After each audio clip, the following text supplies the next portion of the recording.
Deuxième intervenante, donc, qui est donc Linda Guéry, largement instigatrice de cette journée, qu'on peut donc bien sûr remercier. Donc Linda Guéry, donc, qui est chercheuse associée donc, au LARA, qui a travaillé donc, sur le genre des politiques migratoires, qui avait publié donc, sa thèse sous le titre donc, Le genre de l'immigration et de la naturalisation, l'exemple de Marseille 1918-1940, et qui là donc va nous présenter ses nouveaux domaines de recherche sur les mobilisations transnationales à travers donc des institutions internationales et comment donc dans ces institutions internationales eh bien, on peut spécifiquement, en quelque sorte ou pas, trouver donc des sources sur cette question, sur la question donc, des femmes. Elle a déjà publié notamment sur le BIT et puis sur des associations particulières comme l'IMS, l'Immigration... International Migration Service, donc, qui a donné lieu à un article tout à fait passionnant. Alors, je souhaiterais d'abord vous présenter un petit témoignage de mes premiers pas dans l'histoire des femmes et du genre et des migrations. Revenir un peu en arrière au moment où j'ai commencé ma recherche doctorale, au début des années 2000. Donc maintenant, ça fait quand même un petit moment. Près de 18 ans. Donc sur le genre de l'immigration à Marseille dans l'entre-deux-guerres. Alors au début j'ai rencontré des historiens, des historiennes, je suis allée les questionner sur les sources possibles pour aborder cette question. Et j'ai questionné une figure de l'histoire de l'immigration à Marseille au tout début de ma recherche, donc, et il me répond que les femmes n'apparaissaient pas dans les sources, et c'est pourquoi donc il n'y avait pas d'histoire des femmes migrantes à Marseille. Et voilà, donc j'étais assez sceptique quand même. Ensuite, j'ai interrogé un autre historien qui m'a dit en fait que tout avait été écrit déjà sur l'histoire des femmes et des migrations, sauf sur l'histoire des femmes chinoises. Donc, il m'avait dit ça. Donc je ne me suis pas découragée, et heureusement donc, j'ai rencontré Nancy Green qui m'a encouragée à poursuivre ce travail, François Thébault qui dirigeait mes recherches, et donc 2 ans plus tard, au terme de mon DEA, donc j'avais constaté que les femmes n'étaient pas absentes des sources. Donc j'avais dû diversifier quand même les sources pour y trouver les femmes. Et donc les sources permettaient même une analyse de genre, comme par exemple les dossiers de demande de naturalisation.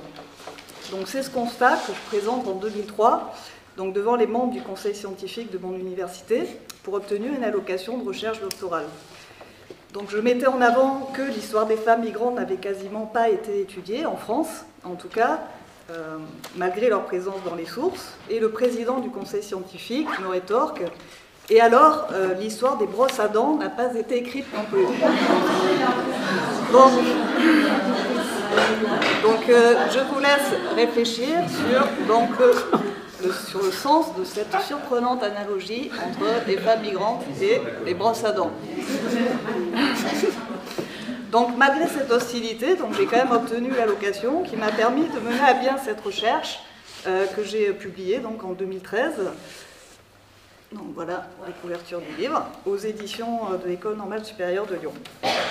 Alors l'objet de cette recherche, juste 2 mots pour expliquer maintenant où j'en suis, donc, était d'interroger le poids du genre dans l'exclusion et l'intégration des immigrantes et des immigrants à différents niveaux, donc les discours et représentations, les flux d'immigration et leur comptage, le marché du travail et l'acquisition de la nationalité française. Donc l'analyse des sources, à la fois qualitative et quantitative, a montré que le sexe de l'étranger joue sur son droit au séjour, sur son droit au travail et dans l'accès à la nationalité. Donc ces pratiques sont fluctuantes, donc j'ai pu le voir selon le moment, l'échelon administratif, et j'ai pu constater aussi que les représentations sociales et culturelles de genre, donc dans le discours journalistique notamment, les discours d'experts et de savants ont des effets de réel sur les politiques et les pratiques administratives. Donc je me suis intéressée aussi aux marges de manœuvre dans les interactions entre les étrangers et l'administration, et j'ai aussi tenté d'analyser des parcours migratoires et mesurer la capacité d'agir des personnes, hommes et femmes, concernés par les politiques étudiées. Donc leur connaissance notamment des critères de sélection pour obtenir un droit au séjour ou la nationalité française, et des arguments à utiliser donc pour augmenter leur chance d'obtenir ces statuts. Donc, et aussi, j'ai pu voir la capacité à se mobiliser de ces personnes, notamment des ouvrières du textile en grève donc dans un quartier marseillais. Donc je me suis également intéressée à la genèse de la procédure du regroupement familial que j'ai découvert dans les archives. J'ai découvert qu'elle datait des années 20, en fait, alors qu'on situait en général l'histoire de cette procédure après la Deuxième Guerre mondiale. Donc cette recherche m'a aussi amené à réfléchir sur la multiplicité des actrices et des acteurs, des politiques à différentes échelles, donc locales, nationales et internationales. Et c'est la découverte donc, dans les archives d'actrices inattendues qui m'a amené à m'intéresser à l'émergence et la circulation transnationale d'une approche sociale des politiques migratoires, donc qui s'est d'abord concentrée sur les femmes migrantes. Donc ma recherche actuelle prolonge ces questionnements que j'ai commencé à explorer pendant plusieurs années de postdoctorat au Canada. Donc j'essaie de comprendre comment émergent, circulent et sont mises en pratique des normes genrées à la protection, liées à la protection des migrantes et des migrants dans la première moitié du XXe siècle. Alors, dans un contexte qui voit se développer conjointement la régulation des migrations et l'idée d'une protection sociale des migrants, donc qui produit ces normes genrées, qui en sont les actrices et les acteurs, où elles sont produites, dans quel lieu, quels en sont les usages et comment elles sont mises en œuvre. Alors, les sources sur lesquelles s'appuie cette présentation, et mes recherches, sont principalement issues de deux fonds.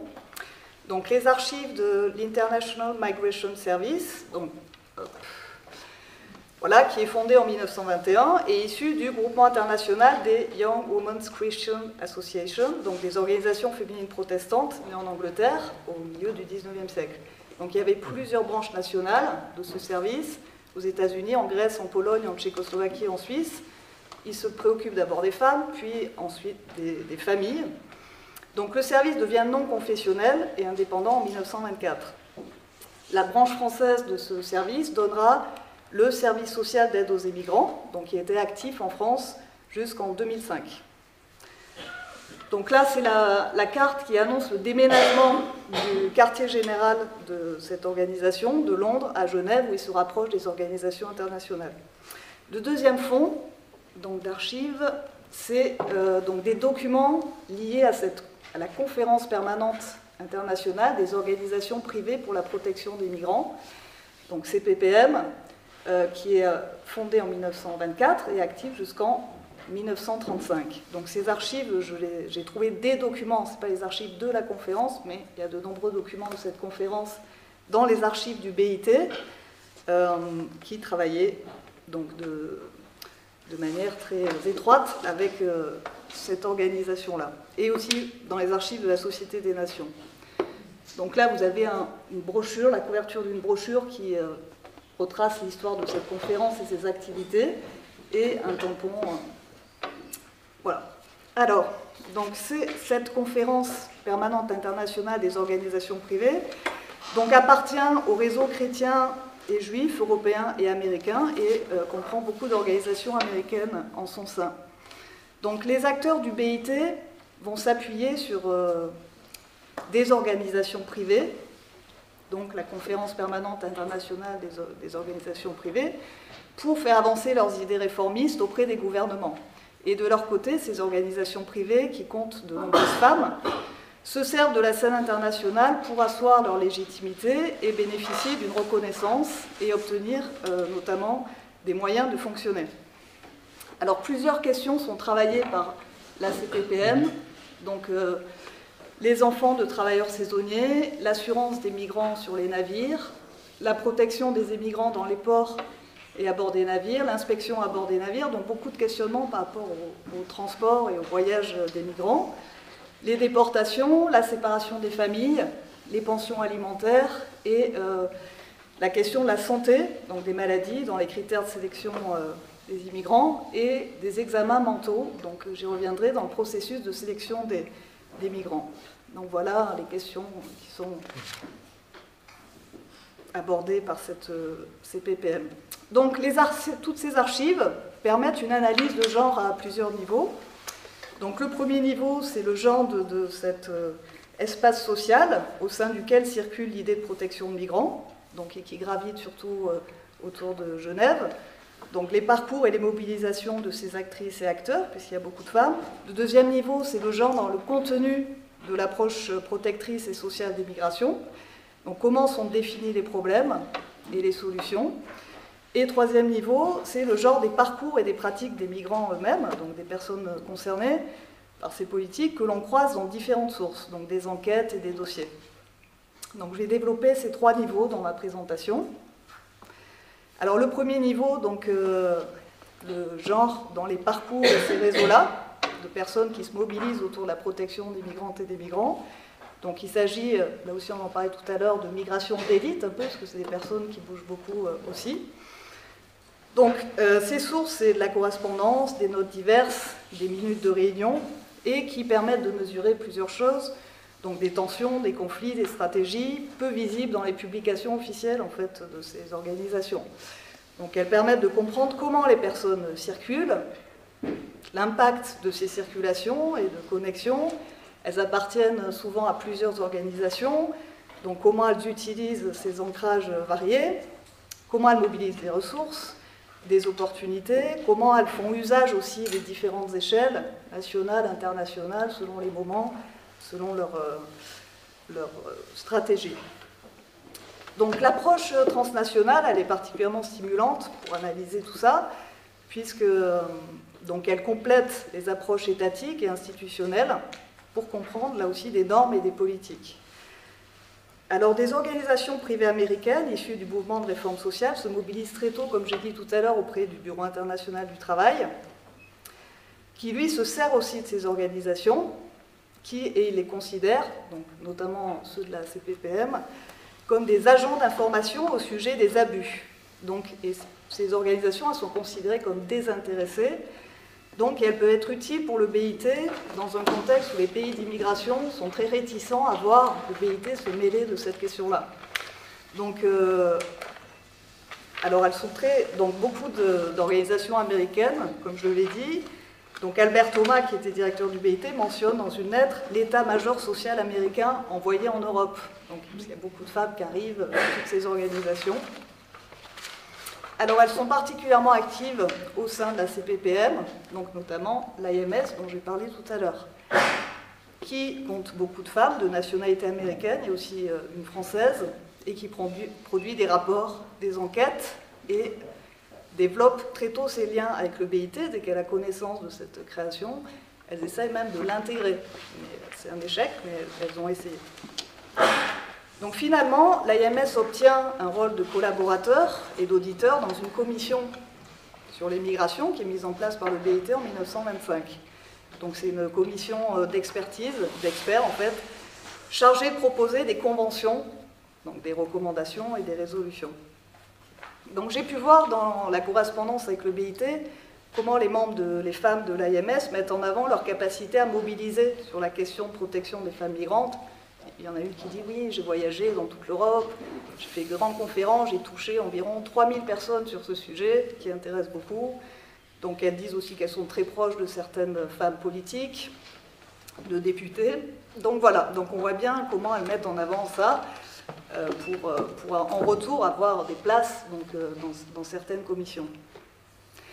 Donc ces femmes sont la plupart américaines, nées dans les années 1880-1890, et elles ont un capital international très important, donc lié à leur familiarité avec plusieurs pays. Elles parlent plusieurs langues, elles ont séjourné au lendemain de la guerre en Europe ou au Moyen-Orient, donc ça les a amenées à s'intéresser à la question des réfugiés. C'est comme ça qu'elles sont amenées à s'intéresser à la question des migrations, et elles ont développé tout un réseau en Europe. Donc elles ont été formées, la plupart d'entre elles, donc au travail social, à New York, et elles sont très intéressées par la sociologie. Donc elles bougent beaucoup, les femmes. Donc là, voilà une photo par exemple du bureau de l'AMS à New York. Donc là, les deux femmes qui sont à droite, elles sont des directrices, deux des directrices qui sont très actives à Genève. Et donc là, on voit celle qui est tout à droite, Ruth Land. Donc là, on voit on voit pas trop, mais son agenda donc pendant du mois de septembre 1925 à juin 1926. Elle est alors directrice internationale et on voit qu'elle bouge beaucoup, donc tous ses séjours donc, dans plusieurs pays. Donc là on voit donc, aux États-Unis, ensuite à New York, à Toronto, à Genève, à Londres, à Genève, à Paris, à Genève, à Londres, à Varsovie, à Prague, à Genève, à Paris. Donc elle voyage beaucoup. Alors les sources que j'ai pas encore exploité, toutes les sources, me permettront donc d'aller plus loin dans l'analyse de cet espace social du point de vue du genre. Donc comment il se structure, qui offre des ressources, qui en bénéficient, comment il est organisé, hiérarchisé. Donc on voit, elles ont du mal quand même à avoir des postes de pouvoir enfin, dans le BIT. Bon, elles sont très peu nombreuses dès qu'il y a des enjeux de pouvoir. Et j'essaierai de voir comment s'articulent donc les identités, les attributs et les relations, comment tout ça s'articule. Alors j'en arrive au deuxième niveau. Donc là, le deuxième niveau sur le genre dans la définition des problèmes et de la protection des migrants par les actrices et les acteurs. Je m'appuierai sur un exemple qui est celui de la séparation des familles. Donc on en parlait tout à l'heure, donc c'est un sujet qui est très présent.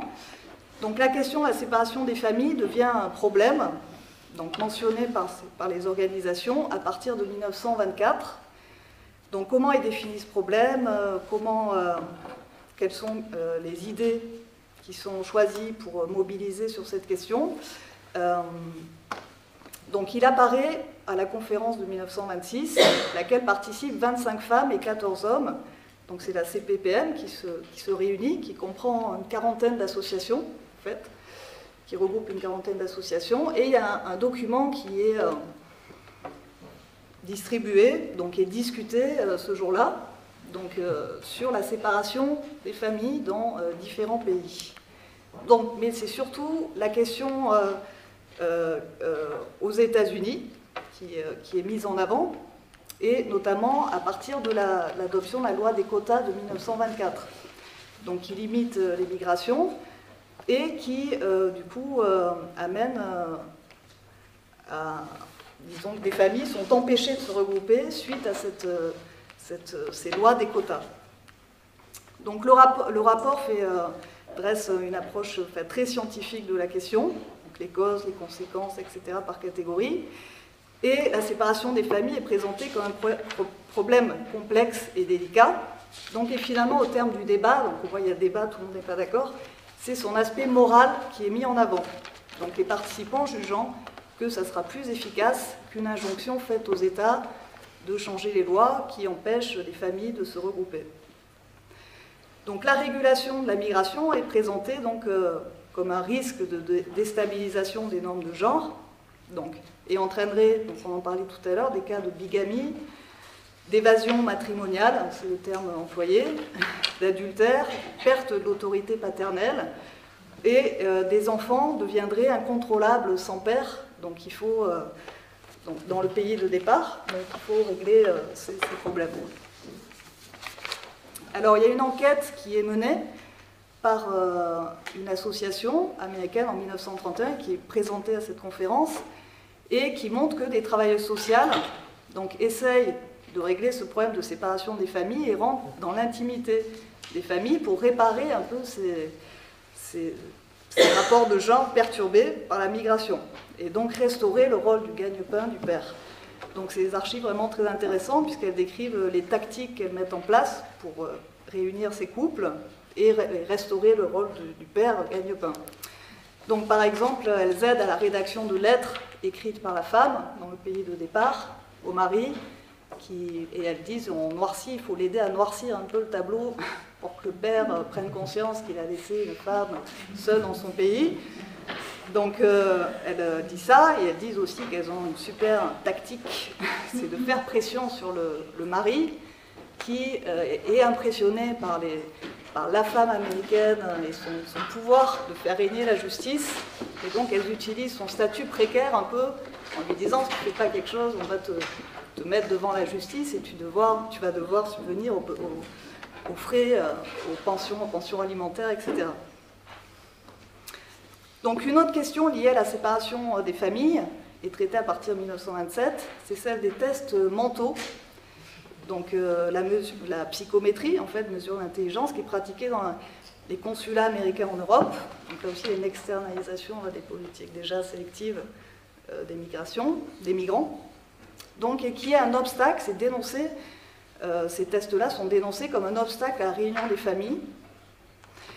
Et il y a une représentante de la Société polonaise d'immigration qui interpelle la CPPM sur ce sujet. Et elle va mener une enquête donc, qui est présentée à la conférence en 1928. Donc elle conteste la valeur de ces tests au niveau scientifique, en disant en fait c'est pas adapté du tout à la situation, même c'est contestable, il y a des questions absurdes, des questions gênantes aussi qui ne prennent pas en compte la réalité des situations. Voilà, et ces tests conduisent en fait au refus de nombreux visas pour des épouses de citoyens américains, qui elles ne rentraient pas dans la loi des quotas, donc elles devaient être acceptées. Et donc les États-Unis, visiblement, freinent ces réunions de famille, enfin la migration de ces épouses, en disant qu'elles passent, enfin, en les considérant comme en fait déficientes mentales. Donc là, on voit par exemple un exemple. Donc elles font des dépositions, elles portent plainte. Donc là, voilà, je sous-signais, donc Agnieszka Pozniak, domiciliée donc là, dans une ville polonaise, voilà, qui déclare pendant l'examen du consulat américain à Varsovie, j'ai répondu bien à toutes les questions, je me suis pourtant trompée en comptant à partir de 20 dans le sens inverse, on m'a déclaré mentalement arriérée et je n'ai pas reçu de visa. J'ai vendu tout ce que je possédais, je me rends chez mon mari, citoyen américain, domicilié à Buffalo. Mon fils âgé de 16 ans a reçu le visa, je reste donc sans moyens et sans toit. Donc il y a beaucoup de témoignages comme ça de femmes donc, qui vont porter plainte en disant pourquoi j'ai pas été... Donc elles sont séparées, les enfants souvent sont acceptés et elles restent donc en Pologne ou dans d'autres pays. Donc voilà, pour finir, donc je pourrais revenir sur, j'ai d'autres témoignages sur ces tests. Pour finir, donc mon troisième point porte sur le genre dans les parcours et les pratiques des migrantes et des migrants qui rencontrent ces organisations et qui peuvent être analysées aussi à partir des archives consultées. Donc à titre d'exemple, je vous présente les informations tirées d'un dossier donc, qui comprend une vingtaine de lettres de Véronica B, donc des lettres entre 1927 et 1928, donc qui est une Polonaise, fille-mère, qui quitte son pays pour venir travailler en France en 1927 et qui sollicite le Service international d'aide aux immigrants, donc l'AMS, pour retrouver son fiancé venu plus tard en France pour travailler et obtenir des nouvelles de son fils en bas âge qu'elle a laissé dans son pays. Donc là, vous pouvez voir son parcours. Donc elle est née en Hongrie, mais elle est polonaise. Elle a déjà travaillé en Allemagne avant la Première Guerre mondiale, en Moravie. À l'âge de 16 ans, pendant 6 ans, elle quitte la Pologne en juin 27 pour travailler en France, dans une ferme du Loir-et-Cher. Elle est à la recherche de son fiancé, des nouvelles de son jeune enfant. Donc voilà, dont le père est un autre homme. Alors elle sollicite le service, elle crée le contact, puisqu'elle a entendu parler du service par des compatriotes en France. Donc son fiancé, qui a dû rester en Pologne pour son service militaire, est venu en France plus tard. Il n'a pas de nouvelles et demande de l'aide. Elle demande de l'aide pour le retrouver. Donc elle relance AMS à plusieurs reprises, par lettre, lorsqu'elle n'a pas de réponse, et grâce à son insistance, donc de l'aide et des conseils lui sont fournis. Donc son fiancé qui est retrouvé se trouve en Isère, il écrit à Véronica, elle obtient finalement des nouvelles de son fils en Pologne. Donc il y a toute une enquête qui est réalisée sur sa moralité, parce que son enfant est illégitime, par la police et sa paroisse d'origine en Pologne. Donc là il y a des liens entre le service et le pays d'origine. L'AMS tente par la suite de trouver un emploi pour le couple, par l'intermédiaire du service de la manœuvre étrangère, qui fait partie de l'administration en France, et demande si Véronica souhaite que la paroisse du lieu de résidence de son fiancé vérifie ses intentions et sa volonté d'adopter son enfant. Le service conditionne la suite de son aide à la vérification des intentions du fiancé. Vérification faite, il place Véronica à Lyon pour 2 mois, grâce à ses contacts avec l'Union du Sud-Est des syndicats agricoles, non loin de son fiancé qui veut d'abord finir son contrat de travail en Isère. Donc après maintes complications, passe les détails, en raison des papiers, qui est difficile de se procurer pour le mariage, celui-ci a lieu finalement à la fin de l'année 28. Donc ce dossier, il montre la dimension morale de l'intervention, donc les nombreux acteurs, actrices impliqués, donc les syndicats patronaux, des prêtres, des fonctionnaires, des agents de police dans 2 pays, et la manière dont les émotions sont prises en compte par le travail social. Donc là, on vérifie si ses sentiments, donc, par rapport à son fils, si elle a vraiment... Donc, après, elle doit aussi démontrer que le fiancé doit démontrer des preuves d'amour envers Véronica. Donc on voit là l'importance des normes de genre, des émotions prises en compte dans le traitement de son cas. Donc finalement, elle obtient ce qu'elle souhaite, des nouvelles de son fils et le mariage avec son fiancé. Donc l'intervention sociale auprès des migrants croise des parcours complexes, des stratégies individuelles. Donc, et la lecture de ce dossier montre que le travail social s'apparente à une ingérence dans la vie privée des personnes et des rapports aussi de classe sociale, on en parlait tout à l'heure, donc là, l'assistante sociale avec cette polonaise, mais aussi montre aussi l'autonomie des migrants. C'est elle qui fait appel en fait à ce service. Donc ils font usage des services sociaux, ils s'en servent aussi et montrent comment les normes de genre imprègnent des pratiques, des parcours et des rapports entre intimité aussi et travail social. Voilà, merci. Merci.